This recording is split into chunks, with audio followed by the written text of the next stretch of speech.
Do Yeah. you think that this is more than just a bit of anxiety? Do you think that there is no COVID phobia in the Yeah. same way that we have claustrophobia, Yeah. and, fear of Mm, heights, fear of mm, spiders, where mm. people now have an uncontrollable fear response around the Yeah. COVID pandemic? Is that about Yeah. right? Yeah, I would completely agree with that. And certainly, from observations, if just every human being can go out and just see people within their own vicinity who are still, extremely frightened, extremely cautious about approaching other people. Within the UK, even though prior to the pandemic, we weren't really a face mask wearing society.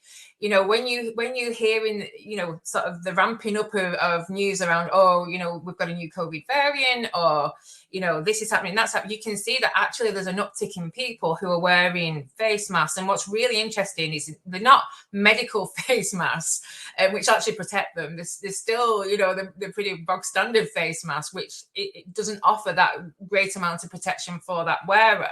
And it's just to me, it's just like that reassurance that they have got some level of protection, whether it works or not. And, the point being with all of it is that if people cast their mind back to the messaging that happened, certainly from March 2020, prior to March, the messaging wasn't as on point as it was in some other European countries, in terms of ramping up the fear.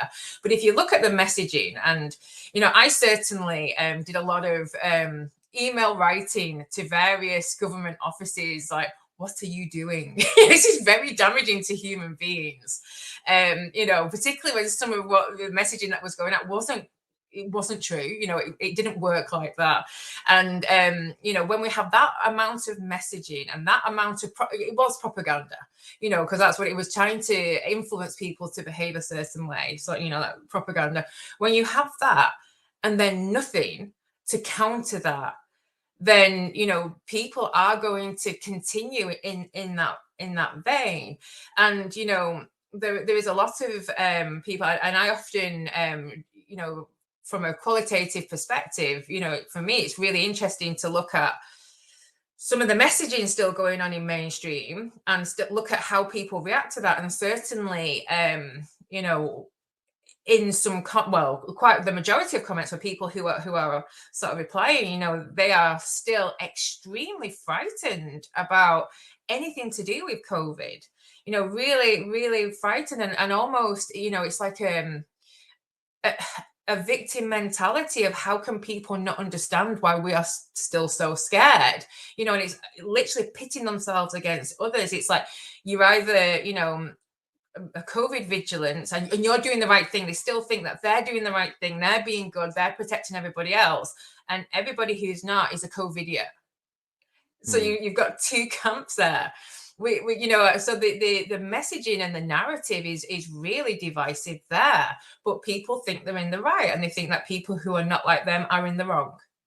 And this is really critical, because as I was saying, I was just recently talking about, say, long COVID, and what I realized when I pull back from it, and so I have to be careful how I say this. So please moderate what I say and try and help me to get it in the Mhm. right way.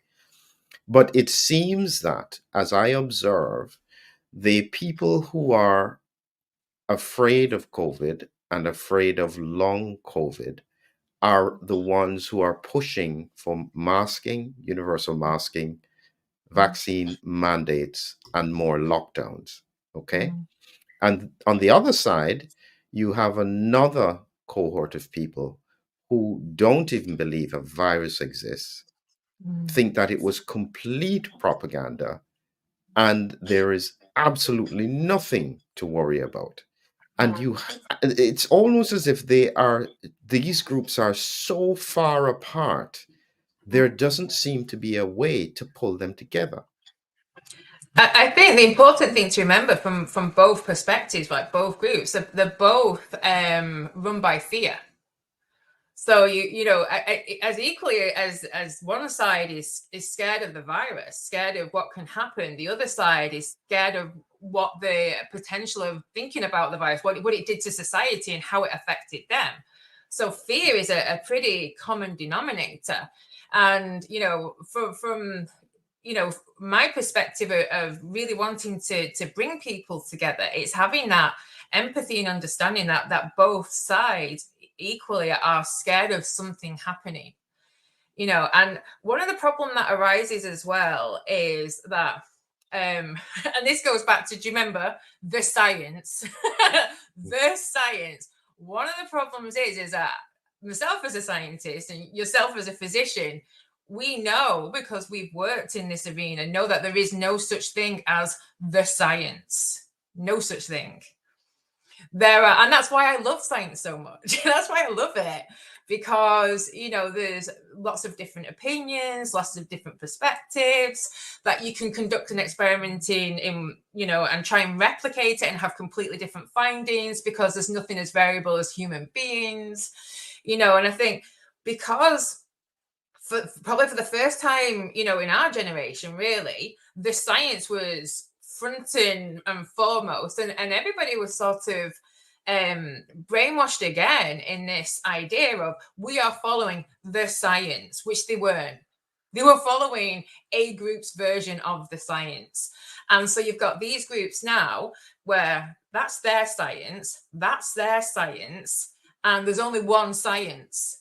So I think, if we could really work on actually, and this is never going to happen in mainstream media, I'm sure it's not, this thing, and saying, this is the beauty of science. This is how we progress. This is how we find things out, because there's a consensus within science that there isn't just one dogma.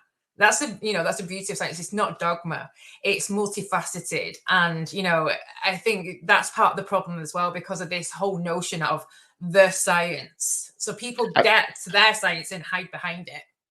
There is something you said there that I really thought was fascinating that I wanted to capture. You said that there was fear on both sides. And then, as I thought about it, so you have one side that has COVID phobia. Yeah. It's almost as if the other side has government mandate overreach phobia. And Yeah. they Yeah. realize that if they even give them any slight opportunity, they will do to them what they did before, which was extremely traumatic. And I just remembered, as you were saying it, is that I saw somebody just say this, and they said, "I am not afraid, I am angry." Yeah. How do you square that circle?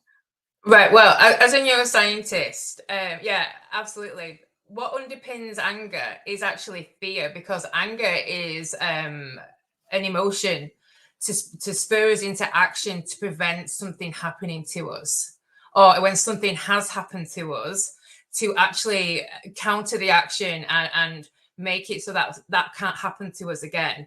So I could play and to your viewers who are watching this and saying, "I'm not afraid," I'm really angry. Honestly, I'm so angry that at times I fear for my own health. And I was like, I speak to many people, and and I speak to my close family, and I don't know if I'm ever going to get over this psyop, the huge psychology that the approach, and so much so is that part of the my PhD research was cognitive neuroscience for sure, but I always identified myself very much with the psychology, wanted to help people with their minds, because of how my peers within psychology behaved during 2020. I can't even associate myself with the psychology. So I reneged my membership with the British Psychology Society. That's how strongly I felt about what was happening to human beings. And so, and it raises a question then. So, how then do you explain? Now you pull back and imagine you're now in the future, kind of Yeah. like how we could look back at World War II and so on. Mhm. How do you explain how the people who would, in theory, build the psych ops got trapped by the psychops? Because it was exceptionally good and very, very well coordinated. I think that's the thing that I found very strange, is that I mean, I was looking at it from the science point of view. I wasn't looking at it from that perspective, but I couldn't Mm. understand why it was everybody was following the same narrative. I think nobody is stepping out except Sweden. And you could Yeah, see what happened to them. So, yeah. how do you explain from a neuropsychology point of view Mm. that Yeah. this could have happened at this time? We thought we were beyond this. Well, I think, going back to what I was sort of saying before about even pre-pandemic, I'd noticed that there was been a significant shift in sort of how the population, their thinking processes, the cognitive processes, people are definitely thinking less. And I think sometimes we have to consider, like, when I'm sort of researching and dealing with anxiety or panic attacks or anything that is around fear, I always sort of urge the person, when we're actually reflecting on things, to what happened just before that, because that's the critical process there. What happened just before sets up the perfect environment for that to happen. And I think once you look at, sort of that, I don't know whether there was complacency, there was, I think, when the psychologists, the nudge unit themselves, were surprised at how compliant people were. But you have to remember that from 2001, since 9/11, the fear agenda has been ramping up because they needed to have more money to spend on defense for all these wars. So we need to have an enemy. We need to have, some common aim that we're all, this is why we need to do this. This is why we need to do that. So fear was around in the environment a lot. And when you look at, programming, films, movies, you look at them from that perspective, because, I look at the environment all the time. From that perspective, you can see that people had been sort of manipulated and influenced through fear for quite some time. And the next thing, it's like, this is a health disaster. It could happen to anybody, even you. Whereas any kind of health campaign before was targeted at certain groups, that you were only in danger of this if you were. Now, for the first time in event, it was everybody. Nobody was safe, when in fact they knew that some people, were likely to get, mild symptoms, weren't likely to be, laid out with really debilitating issues. They knew that right from the beginning.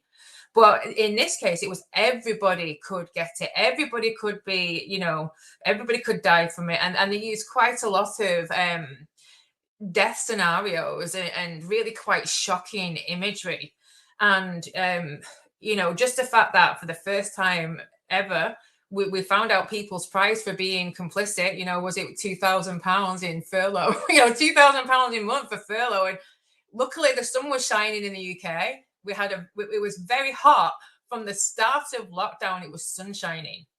And something that you said, it sparked a memory for me. I remember a couple of days after lockdown had officially begun, and seeing that suddenly we had a whole host of TV advertisements, public announcements that were actually talking, oh, let's care for each other, let's look out for each other. And I thought, God, have they pulled this out the hat? And at the time, I had a client who actually was a TV producer. I said to him, how long does it normally take to do stuff like that? And he was like, it normally takes weeks. Yeah, they'd already had it in preparation. So it's like, it's really interesting because I'm sure you had the same. Yes, we are professionals, but we were also human beings who were going through the same experiences as other people. And I also had the added bonus of getting publicly vilified, because according to the general public, I was not good enough. I was not keeping to the rules enough. I wasn't doing my thing. I remember where I lived at the time that one of the community groups tried having a one-way system around a walking path around the river. And I happened to sort of write and just say, that's not okay. That's actually going a step too far. Do you understand how viruses work? Do you understand what's going on here? And I was literally, if they could have lynched me and burnt me at the stake, they would have done. And I'm like, so it was very interesting, both from a professional and a personal point of view, exactly what was going on there.